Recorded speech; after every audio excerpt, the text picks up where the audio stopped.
কিছু মানুষকে বোঝানোর ক্ষমতা আমাদের নেই, তাই নিজে থেকে দূরে সরে যাওয়াটাই বুদ্ধিমানের কাজ। পৃথিবীতে সব থেকে নরম জিনিস হচ্ছে মানুষের মন। এটা ভাঙতে কোনো হাতুড়ির প্রয়োজন হয় না, প্রয়োজন শুধু মুখের অবহেলিত কিছু ভাষা। পৃথিবীতে সবচেয়ে আপন মানুষ হলো মা। কেউ যদি অবহেলা করে, দোষ তার নয়, দোষ নিজের। কারণ তার কাছ থেকে তুমি বেশি আশা করেছিলে। তুমি যদি গরিব হও, তাহলে তোমার নিজের আত্মীয় তোমাকে দেখে হেরিয়ে যাবে। আর যদি তুমি ধনী হও, তাহলে তোমার দুঃসম্পর্কের আত্মীয়রাও রোজ দুবেলা করে তোমার খোঁজ নেবে। সময় থাকতে প্রিয় মানুষটাকে মূল্য দিও, হারিয়ে গেলে খেদে কী লাভ। সম্পর্ক টিকিয়ে রাখার ইচ্ছে যদি দুপাশ থেকেই থাকে, তাহলে কোনো সম্পর্কই ভাঙা সম্ভব নয়। যদি কমে যায় ভালোবাসা, বেড়ে যায় দূরত্ব, বুঝে নিও প্রয়োজনের চেয়ে বেশি দিয়েছিলে তুমি গুরুত্ব। মায়া ত্যাগ করতে শিখো, দেখবে কষ্ট এমনিতেই কমে যাবে। যে যত বেশি ভালো সরল মনের মানুষ হয়, তাকে তত বেশি কষ্ট সহ্য করতে হয়। নিজেকে এমনভাবে তৈরি করো যে তোমাকে ছেড়ে চলে গেছে সে যেন তোমার জীবনে ফিরে আসার জন্য আফসোস করে। এই শহরে ক্ষণিকের জন্য হাত ধরার মানুষের অভাব হয় না, শুধু অভাব হয় সারাটা জীবন হাত ধরে পাশে থাকার মানুষের। জীবনে দুই ধরনের মানুষের থেকে দূরে থাকবেন। এক, ব্যস্ত মানুষ। দুই, অহংকারী মানুষ। কারণ ব্যস্ত মানুষেরাই নিজের ইচ্ছে ছাড়া কথা বলে না, আর অহংকারী মানুষেরা নিজের স্বার্থ ছাড়া পাশে থাকে না।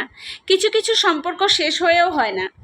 একজন হয়তো বদলে যায়, কিন্তু অন্যজন সেই সম্পর্কের বোঝাটা বয়ে বেড়ায় সারাটা জীবন। গুরুত্ব তাকেই দিও যে তোমার মূল্যটা বুঝে। ঠাট্টার ছলে যে মানুষটা তোমাকে মানুষের মাঝে অপমান করে, তাকে তুমি বন্ধু বানায়ো না। প্রিয় মানুষের সাথে কথা বলে না থাকাটা সত্যিই খুব কষ্টের। ধৈর্য মানুষের উন্নত করে, আর রাগ মানুষকে ধ্বংস করে। জীবনে 3টি কথা মনে রাখবেন। যে তোমাকে বিপদে সাহায্য করেছে তাকে কখনোই ভুলে যাবেন না।